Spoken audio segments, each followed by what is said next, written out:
RCR, la red que comunica y une al Perú. A esta hora es grato tomar contacto con el ingeniero José Manuel Hernández. En su momento ha sido ministro de Agricultura y es consultor en temas de desarrollo. Y como siempre le agradecemos la gentileza de compartir esta comunicación con RCR, Red de Comunicación Regional. Ingeniero José Manuel Hernández, gracias por atender esta comunicación. Muy amable. Muy buenos días, gracias a ustedes por la invitación y un saludo a toda su audiencia, José. En medio de toda esta crisis de salud, crisis económica y crisis social, estamos en un momento bastante difícil, ¿no? El tema de el empleo, ¿no? Que ha caído de una manera bastante dramática, ¿no? Hay quienes estiman que bordea por encima de 6 millones de personas desempleadas, ¿no? Y se hace un enfoque, ¿no? Que gran parte de estas personas que quedan totalmente desempleadas, fuera del circuito económico, son las personas que están vinculadas al sector informal, ¿no? Y se abre nuevamente el debate, ¿no? ¿Cómo formalizamos a los informales, ¿no? ¿De qué manera podemos ir entrando a esta dinámica de formalización? Se lo pregunto porque usted es un estudioso en la materia y además está planteando propuestas cómo paulatinamente en el Perú podemos ir alcanzando una tasa de formalidad y evitar lo que nos está ocurriendo en estos momentos. Sí, mire, es lamentable. Tenemos dos curvas, siempre hemos dicho, una curva de la pandemia que va hacia arriba, es como un cerrito, decimos que va hacia arriba, y una curva en la economía que va hacia abajo, que es un cerro invertido, en el cual todavía estamos ahí y esperamos que este año en el PBI tengamos un crecimiento muy negativo. Algunos se estiman entre 15 y 18, otros entre 18 y 20%.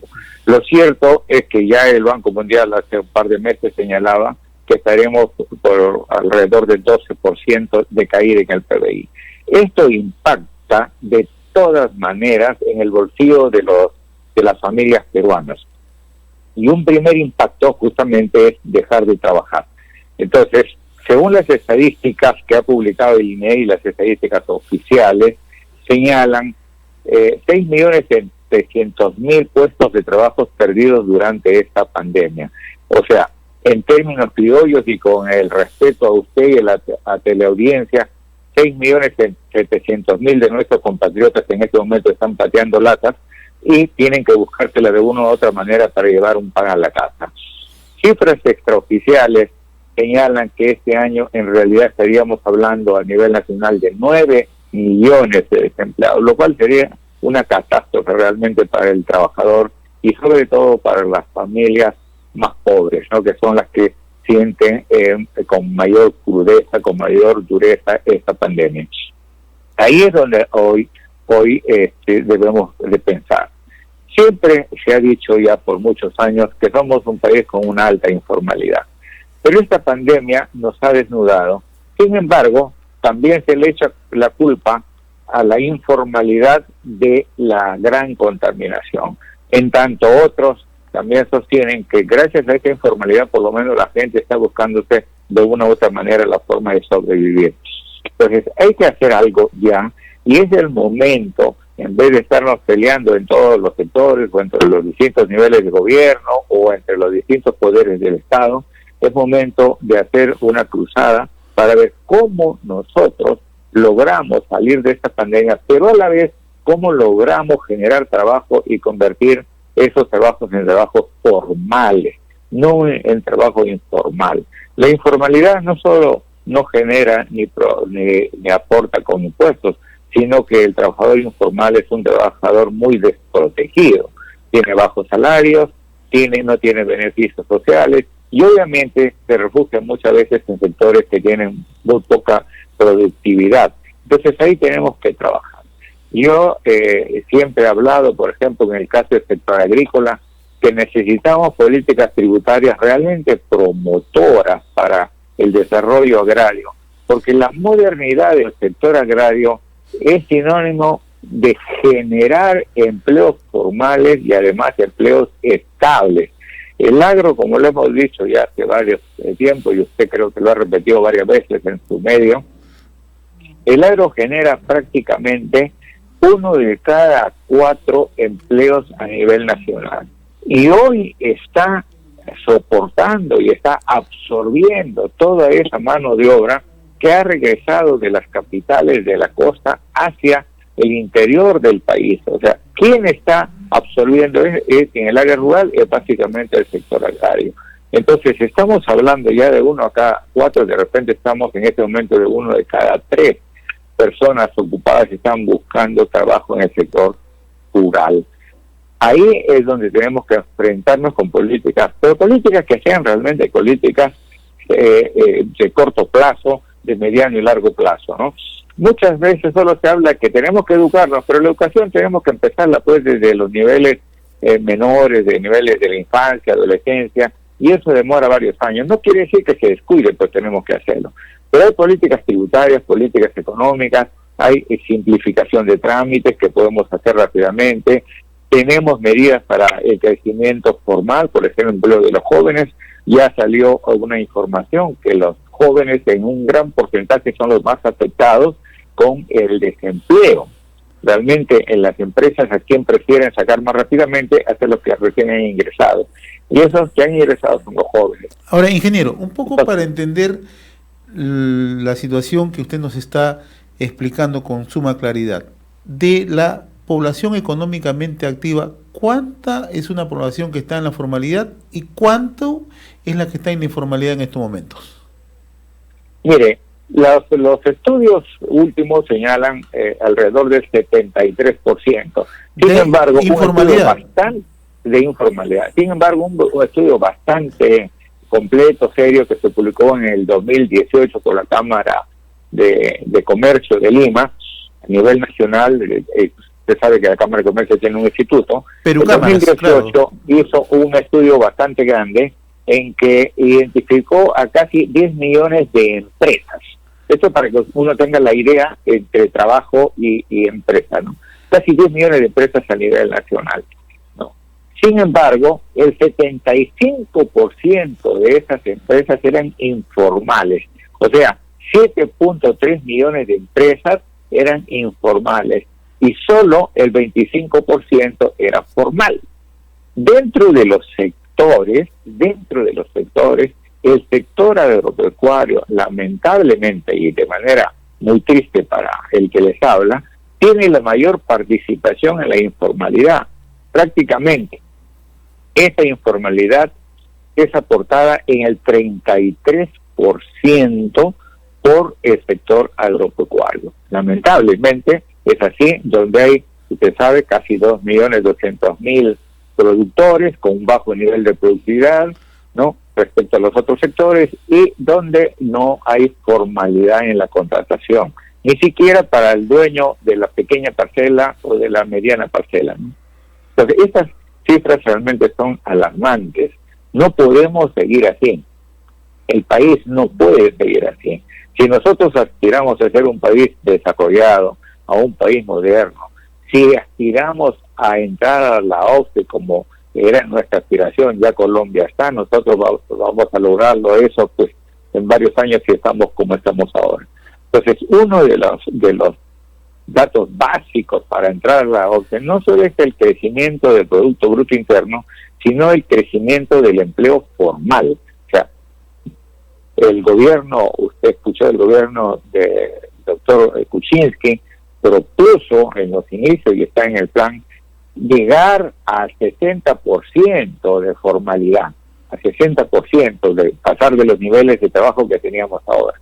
Sin embargo, esto va a ser una utopía porque con la pandemia, inclusive, en vez de haber reducido la informalidad, no se puede lograr la meta de 60% de trabajos en formalidad, ¿no? Ahora, siempre es bueno, ingeniero José Manuel Hernández, siempre es bueno mirar los cuadros comparativos frente a la región, ¿no? Usted ha puesto el caso de Colombia. ¿Cómo estamos frente a otros países? El caso de Chile, ¿cómo estamos frente a Chile? Donde Chile sí hay un alto nivel de formalidad. O sea, siempre es bueno que se conozca para que la población se sensibilice y sobre todo para quienes toman decisiones, para quienes conducen el país puedan entender la realidad, ¿no? Sí. Los países como Chile obviamente tienen más formalidad que nosotros y el problema en Perú no solo son los factores tributarios, la tramitología, etcétera, etcétera, o como señalan en las empresas que los altos costos laborales, digamos, no solo es eso, sino que ya se está formando como una cultura nuestra de sacar la vuelta en todo y trabajar en la informalidad. ¿Por qué? Porque generamos, como no hay fuentes de trabajo, no crece la economía con industrias que añadan valor agregado, que atraigan mano de obra formal, etcétera, etcétera, ¿no? Entonces nos generamos nuestro propio trabajo. Si no tengo trabajo, por ahí me consigo una moto o me consigo un taxi y comienzo mi propio trabajo. El autoempleo, ¿no? El autoempleo que ha funcionado, ¿no? Exacto, busco el autoempleo, que es lo que ahora está haciendo la gente. La gente va a un mercado mayorista, compra frutas y las viene a vender en distintos puestos. O va a comprar algunas prendas, ¿no? Y las sale a vender. ¿Por qué tiene que generarse algo, no? O produce humitas o salchipapas en la casa y tiene su carrito y sale a vender. Ese autoempleo aquí está permitiendo sobrevivir a la gente, pero nos estamos convirtiendo en un país con esa cultura, porque el Estado, los políticos, ven eso como una forma normal, y eso no debe ser así, porque estas personas que están ahí son seres humanos tienen tantos derechos como nosotros, y deben ser sujetos de crédito, deben tener seguro social, deben tener protección, deben tener buenos servicios de salud, de educación, deben tener, por ejemplo, en el área rural, deben tener buenas carreteras, buenos puentes, buenos caminos vecinales, etcétera, etcétera. Entonces nos estamos acostumbrando. Eso en otros países se ha encarado de distintas maneras, por eso le decía, podemos hacer medidas tributarias, podemos tener medidas económicas, podemos tener medidas laborales, pero tenemos que tomar una decisión todos. Algunas de estas medidas a veces no resultan atractivas para los políticos, porque el político piensa exclusivamente en la elección, o sea, piensa en el muy corto plazo, y nos estamos dando vuelta en lo mismo. Yo estoy testigo, por ejemplo, de que algunos alcaldes conocen sus campañas, ofrecen y les voy a dar títulos y se viven en esta pampa porque esta pampa es del Estado, y inmediatamente genera más informalidad. Entonces eso es lo que tenemos que sacarnos de la cabeza, esa cultura que tenemos ahí, que no nos está permitiendo realmente ser un país más ordenado, un país más organizado, con un crecimiento integral. Fíjense usted, me encanta a veces escuchar su programa, habla mucho de las diferencias regionales. Nuestro modelo de desarrollo ha sido desnudado con esta pandemia, creo que todos estamos de acuerdo, porque el desarrollo económico y el desarrollo social son dos caras de la misma moneda. Esto yo lo publiqué en un libro del año 2002. Nosotros tenemos que apoyar el desarrollo social, porque la mano invisible del mercado no resuelve los problemas sociales. Entonces lo que ha generado, o lo que genera, es desigualdades y asimetrías. Estas desigualdades y asimetrías son las que debe resolver el Estado con servicios precisamente para lograr un mejor equilibrio. Y eso es lo que están haciendo los otros países, eso es lo que han hecho los tigres asiáticos, eso es lo que han hecho los países desarrollados, y nosotros nos estamos dando vuelta en lo mismo, en un círculo vicioso del cual todavía no salimos. El tema puntual, en medio de esta pandemia, en medio de esta crisis, si el gobierno tiene todos esos indicadores, usted además ha citado fuentes que son muy serias, ¿no? Perucámaras, en efecto, ha trabajado este tema de la informalidad, el efecto que tienen los jóvenes que están dentro del marco de la informalidad. Conociendo estos indicadores, ¿por qué el gobierno no estableció los canales correspondientes o las medidas correspondientes justamente para llegar a esos sectores informales, sabiendo que tenemos una alta tasa de formalidad? Y muy por el contrario, plantea algunos programas que están más ligados a la formalidad. Por ejemplo, ¿quién asume, por ejemplo, los créditos del FAE agrario, si es que no lo pueden hacer los informales? Sí, mire, uno de los aspectos en el caso, pues si usted me permite centrarnos en el sector agrario, el sector agrario, como hemos visto, aporta pues el 33% de la informalidad que tenemos a nivel nacional. Y ahí tenemos que trabajar con propuestas muy, muy concretas. Por ejemplo, en términos de desarrollo tecnológico, en términos de capacitación, en términos de organización de la producción, etcétera, ¿no? Por ejemplo, Yo hace tiempo, y en el plan que dejé cuando el plan Agropróspero que estábamos desarrollando con el gobierno, cuando yo fui ministro, fue crear, usted ha escuchado, por ejemplo, y su público ha escuchado el famoso término de obras por impuestos, ¿cierto? Así es. Esto nació primero, como dice su nombre, obras por impuestos. O sea, en base a los impuestos de las empresas se les permitía invertir con cargo a retiro de esos impuestos en los siguientes 10 años, ¿cierto? Luego se ha extendido a cuestiones de mantenimiento de proyectos y funcionamiento de proyectos. Entonces yo planteé ahí, por ejemplo, una propuesta muy simple, que este mecanismo se extienda a las empresas del sector agrario, especialmente las agroexportadoras, para que creen fondos de desarrollo tecnológico para apoyar justamente con capacitación y organización para la producción y comercialización a los pequeños agricultores. O sea, ahí debería enfocarse, por ejemplo. Son propuestas muy concretas con las cuales se pueden hacer. Lamentablemente, cuando yo salí y esto estaba ya planteado, se quedó, como se dice, en el tintero. Pero eso puede atender o puede permitir atender toda la cadena de valor, empezando del agricultor. Porque esos fondos, usted debe recordar los famosos autogravámenes. Claro. También en el libro que publiqué sobre estrategias para lograr la competitividad en la agroexportación, allá por el 2000 y pico, hablaba mucho también del autogravamen, porque eso también se aplicó en varios países. Los mismos exportadores, las mismas agroindustrias establecían autogravamen justamente para promover la modernización de los cultivos. Esas son decisiones muy rápidas, muy prontas, que cuentan con el aval. Por ejemplo, cuando yo hablaba con los agroexportadores, ellos estaban felices de crear, en base a sus impuestos, un fondo de desarrollo tecnológico, justamente porque usted nos ha escuchado hablar siempre lo siguiente: la agroexportación debe ser la locomotora que jale al resto de los vagones que constituyen la mediana y pequeña agricultura, ¿no? Para que también se inserte en un proceso exportador. Porque lo que está pasando, que el agroexportador se está disparando no solo en tecnología, sino en ingresos, pero los pequeños y medianos se están quedando más a la saga y las diferencias se están convirtiendo en una diferencia muy abismal. Y debe ser un círculo virtuoso, ¿no? Un circuito virtuoso debe convertirse, ¿no? Exactamente. Entonces, eso justamente te apoyo con cargo a mis impuestos, pero en vez de dárselo al Estado para que la burocracia se incremente, lo doy directamente con servicios, contratos profesionales para que den servicios de capacitación, para que ayuden en la accesibilidad, para que los pequeños y medianos agricultores apliquen buenas prácticas agrícolas, para hacer contratos a futuro. Por ejemplo, siembra la palta, en 3 años igual te la voy a comprar, etcétera, etcétera, ¿no? Entonces, eso permiten estos fondos de desarrollo tecnológico. Yo ya tenía la propuesta en el interior, tenía mucha aceptación y realmente se quedó ahí. Esas son cosas concretas que hoy, por ejemplo, el gobierno podría hacer tranquilamente. Lamentablemente, cuando hay cambios, pues todo el mundo quiere destruir la pólvora y a veces llega gente que nunca ha trabajado en el sector. Ese es el problema fundamental. Pero también hay otros aspectos, por ejemplo, ¿no? Los incentivos económicos a las empresas que se formalicen, por ejemplo, créditos blandos y ayuda económica para lo que se formalicen, ¿no?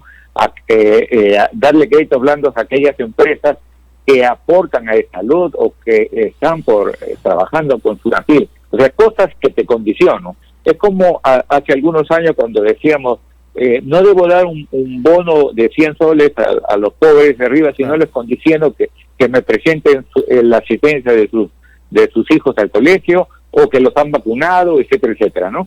Entonces, ciertas condiciones. O cuando doy apoyo a un agricultor algonero, en vez de darle plata, mejor le doy semillas mejoradas que va a producir más, ¿no? O sea, ciertos condicionantes de los créditos, que eso es lo que está faltando. Y que eso también fue una propuesta que yo desarrollé bastante y que lamentablemente se quedó ahí, ¿no? Pues así podemos incrementar productividad, competitividad, y podemos tener realmente un agricultor, un sector rural más equilibrado respecto al crecimiento de las ciudades. Ingeniero José Manuel Hernández, siempre el tiempo es tirano, pero yo me comprometo porque hay el compromiso de hablar sobre el tema de la reconstrucción con cambios vía la modalidad de gobierno a gobierno. Yo me comprometo la próxima semana a tomar contacto con usted para hablar de este tema que en realidad debemos tratarlo, ¿no? Porque es tan importante, no solamente para el tema de la reconstrucción, sino si es que es posible ejecutarlo o no ejecutarlo, por lo menos en los próximos meses en el actual gobierno. Le agradezco, como siempre, los gentiles. Fíjese, hablando de informalidad, hasta en eso somos informales. Ahora no podemos con nuestra capacidad, nos hemos declarado así, al mundo entero, somos incapaces y que otros vengan a resolver nuestros problemas.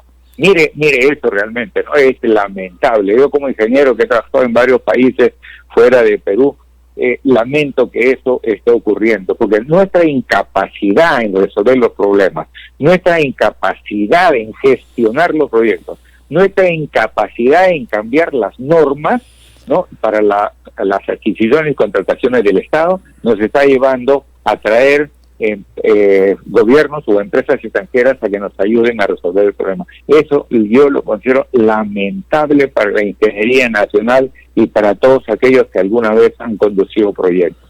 Yo me comprometo a tocar este tema con usted en los siguientes días. Muy agradecido como siempre, un fuerte abrazo, muy amable. Muchas gracias, José, y a la orden. Gracias. Un abrazo. Conversábamos con el ingeniero. Cuídense, por favor, cuídense, gracias, que la pandemia está complicada. Muy gentil, gracias. RCR, la red que comunica y une al Perú.